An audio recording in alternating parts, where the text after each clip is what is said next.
নরেন গেরুয়া ধারণ করেছে, এই কথা আপনাকে কে বলেছে? না জেনে আমি আসিনি রাখাল। এ তো গেরুয়াধারী লরেন রে দেখে নাই। কিন্তু কেউ কেউ তো দেখেছে। আমি জানি না ঠাকুর, তবে নরেন ধ্যান করে, অনেক রাত পর্যন্ত ঘরের বাইরে থাকে, ভোরবেলা ঘরে ফিরে। ধ্যান করার অভ্যেস ওর ছোটবেলা থেকেই ঠাকুর। এক মনে একাগ্র চিত্তে ও ধ্যান করে। ও নিয়ে আমি ভাবি না। আমার ছেলে যে একটু অন্যরকম তা আমি জানি, তাই জন্য তোর কোনো কাজে কখনো বাধা দিই না।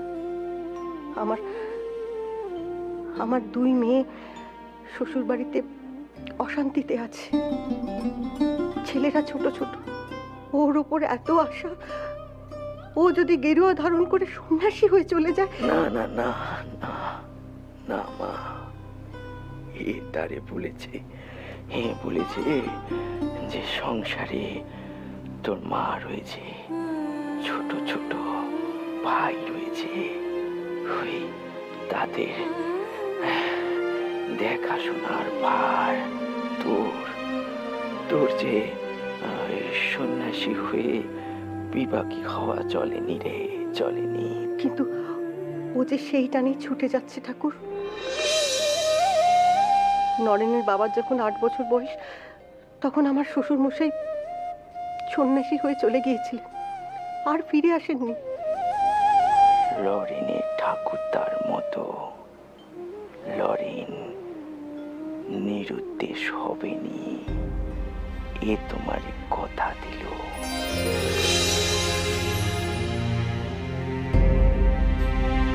এর কথা তুমি মানো। ও কখনো তোমারে ছেড়ে, তোমার ব্যাটারে ছেড়ে, সংসার ছেড়ে বিবাহী হবেনি। আমি এইটুকুই চাই ঠাকুর, এর জন্যই আমি আপনার কাছে এসেছি। তুমি তোমার ব্যাটারে নিয়ে যাও গো মা, আর এখানে আসতে দিওনি।